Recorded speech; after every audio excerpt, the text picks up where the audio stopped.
paano ipahabol ang taong mahal mo. Okay. Isa talaga ito sa mga katanungan, yes, na humahangad ng kasagutan na nababasa ko sa comment section or yung mga nagpi-PM sa akin. Na Kuya Kiko, paano ko ba magawang pahabulin yung tao na mahal ko? Well, ito nga mga utol, kung minsan kasi is tayo lang din naman yung nagbibigay ng pasakit sa sarili natin. Lalong-lalo na kapag alam natin na yung taong minamahal natin is hindi ka naman gusto. Okay? Simple as, please understand na hindi lahat ng tao na gusto mong mahalin is ibabalik din sa'yo yung pagmamahal na gusto mo. Ha?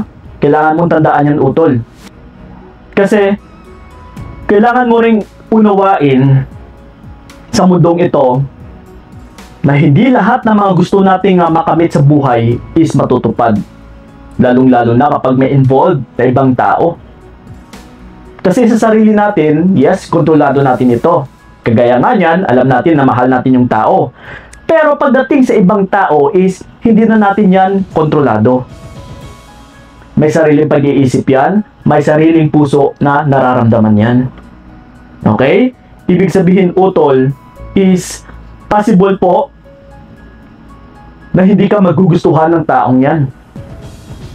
So ngayon, kung wala kang acceptance sa sarili mo, na gusto mo talaga siyang kunin, na parang spoiled brat ka, na lahat ng gusto mo is makukuha mo, then talagang pinapahirapan or ikaw lang din yung nagbibigay ng pasakit sa sarili mo.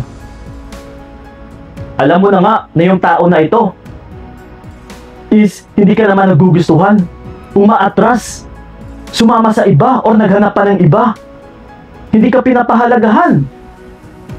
Kahit nasasaktan ka na or binibigyan ka ng pasakit, so dyan pa lang is nagpapahiwatig na hindi ka mahal ng tao. Kasi kung mahal ka ng tao, utol, yes, may pagkikare po yan.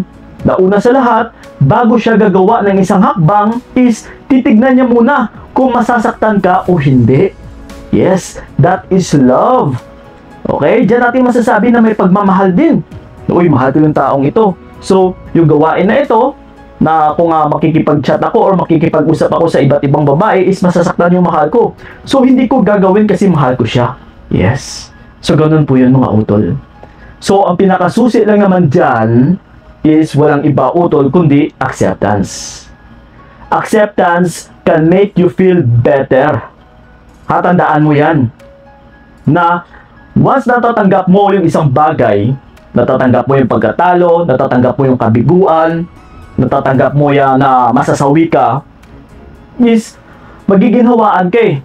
Na oy, okay, tatanggapin ko na kasi hindi naman lahat ng bagay is mapipilit natin. So, yes, okay na to, tanggap ko naman. So, yes, pagpatuloy lang yung buhay. So, ganun dapat. Yan yung tipong parang bata ka, na gusto mo talaga iiyakan yung taong gusto mong makuha. Parang bata nga talaga na iniiyakan mo yung laruan na gusto mong bilhin, na gusto mong paglaruan, na gusto mong makuha. So, bata ka pa ba? Siyempre, hindi na.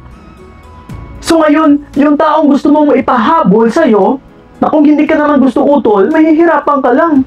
So, pareho lang yan. Na kumuha ka ng bato para ipukpok mo sa ulo mo. Na kahit hindi ka naman gusto ng tao, then dinediretso mo pa rin. So, nasa sayo yung pinakasusi. Which is, the only key lang talaga is acceptance. Dapat talaga ay marunong kang tumanggap sa bawat sitwasyon na kung para talaga sa'yo or kung hindi man para karapat-dapat para sa'yo is kailangan mo tanggapin talaga. So, yun na po ang pinakasusi, utol. Huwag pilitin yung taong ayaw naman sa'yo kasi kung gusto mo talaga siyang pahabulin, mahihirapan ka lang. Tandaan mo yan. Okay? So yun na po. Maraming salamat. So ingat kayo. God bless and babush! Hindi na lang ikaw ang aking ginusto. Binigay ko lahat para wala kang masama.